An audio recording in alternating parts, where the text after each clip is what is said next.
എല്ലാവർക്കും നമസ്കാരം. ഭയങ്കര സന്തോഷമുണ്ട്. ഞാനിവിടെ ഒരു കോവിഡ് സമയത്ത് തൊടുപുഴയിൽ ഒരു മാസത്തോളം ഞാൻ തൊടുപുഴയിലുണ്ടായിരുന്നു. ഞാൻ കൃഷ്ണൻകുട്ടി എന്ന് ഇറങ്ങിയ സിനിമ ചെയ്യുന്ന സമയത്ത്. അപ്പോൾ അതിനുശേഷം ഇവിടെ വീണ്ടും തിരിച്ചു വരാൻ പറ്റി. അതിന് UK എല്ലാ പ്രവർത്തകരോടും ഒരുപാട് നന്ദി പറയാണ് എന്നെ ഇനോഗ്രേഷന് വിളിച്ചതിൽ. പക്ഷെ എനിക്കൊരു ഡൗട്ട് ഉണ്ട്, ഇത്രയും ഈ ക്രൗഡ് കാണുന്നത് എന്നെ കാണാനാണോ അല്ലെങ്കിൽ ഹാർലി ഡേവിഡ്സിന് വേണ്ടിയിട്ടാണോ? എനിക്കറിയാം, ഇത് ഹാർലി ഡേവിഡ്സിന് വേണ്ടിയിട്ടുള്ള തിരക്കാണ്. പക്ഷെ ഒരുപാട് സന്തോഷം, നിങ്ങൾ എല്ലാവരും വന്നതിൽ ഒരുപാട് സന്തോഷമുണ്ട്. UK മൂന്നാമത്തെ ബ്രാഞ്ചാണത്.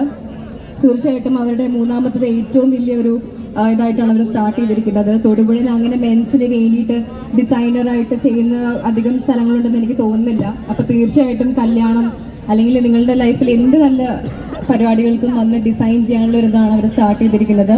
ആൻഡ് കുറേ വെയർ റാബിറ്റ് പോലെയൊക്കെ ഇന്റർനാഷണൽ ബ്രാൻഡ്സും അതിൻ്റെ ഉള്ളിലുണ്ട്, ഞാൻ കണ്ടു. പിന്നെ ജെൻസിക്ക് പറ്റിയിട്ടുള്ള കുറേ കാർഗോ പാൻസ്, അങ്ങനത്തെ കുറേ സംഭവങ്ങളുണ്ട്. അപ്പോൾ എല്ലാവരും പോയി നോക്കി. ഇവിടെ നിൽക്കുന്ന എല്ലാം എനിക്ക് ആൺകുട്ടികളെ മാത്രമേ കാണുന്നുള്ളൂ. അപ്പോൾ എല്ലാവരും പോയി നോക്കുക, ഷോപ്പ് ചെയ്യുക. Thank you. അതെ, പാട്ടോ സമ്മതിക്കില്ല.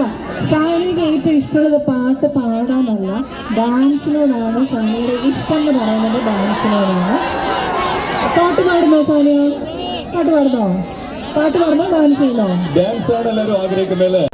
കൂടുതൽ വീഡിയോസിനായി B4 Place ഫോളോ ചെയ്യൂ, സബ്സ്ക്രൈബ് ചെയ്യൂ.